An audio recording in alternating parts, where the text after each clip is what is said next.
Salut les amis, abonnez-vous à notre chaîne pour nous soutenir s'il vous plaît.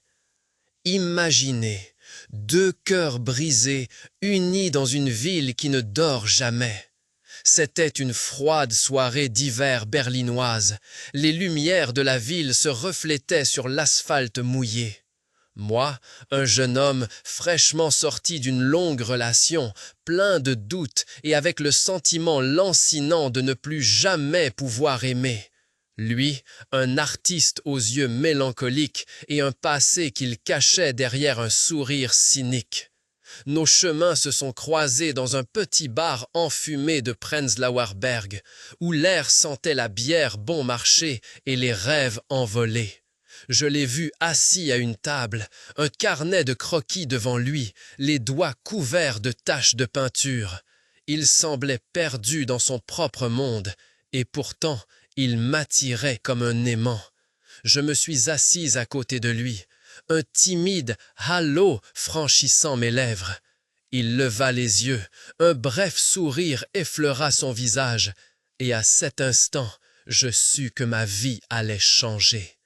Il s'appelait Elias, et son histoire était aussi complexe et douloureuse que la mienne. Il m'a parlé d'un amour raté, de préjugés et de rejets, de la lutte pour être accepté dans un monde qui punit si souvent la différence.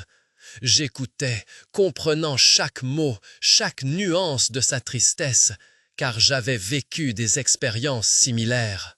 Dans les semaines qui ont suivi, nous avons passé chaque minute de temps libre ensemble. Nous nous sommes promenés dans les rues enneigées de Berlin, avons visité des expositions d'art, nous sommes disputés sur la politique et avons ri jusqu'au bout de la nuit. Nous avons partagé nos peurs, nos rêves, nos secrets. Lentement, très lentement, nos cœurs brisés ont commencé à guérir.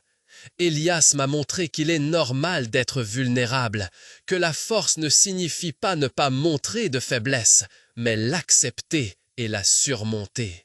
J'ai appris de lui à voir le monde avec d'autres yeux, à reconnaître la beauté dans les petites choses et à ne pas abandonner l'espoir. Notre relation n'a pas toujours été facile. Il y a eu des disputes, des malentendus, des moments d'incertitude. Mais nous nous sommes battus pour nous, pour notre amour. Nous avons appris à communiquer, à pardonner, à nous soutenir mutuellement.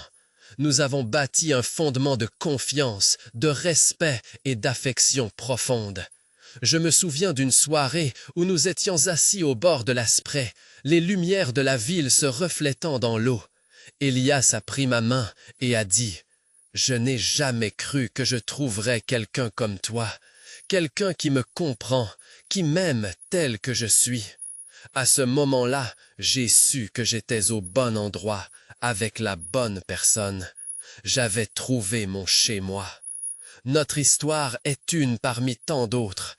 Une histoire de deux hommes gays, liés par la douleur du passé et qui ont construit ensemble un avenir. Un avenir basé sur l'amour, l'acceptation et le courage de rester fidèle à soi-même. Et tandis que le monde change, tandis que les luttes pour l'égalité continuent, il est important de se souvenir des histoires de ceux qui ont tracé la voie avant nous. Des histoires de courage, de force et d'espoir inébranlables en un avenir meilleur. Car l'amour ne connaît pas de frontières, pas de genre, pas de préjugés. L'amour est simplement l'amour, et il mérite d'être célébré chaque jour.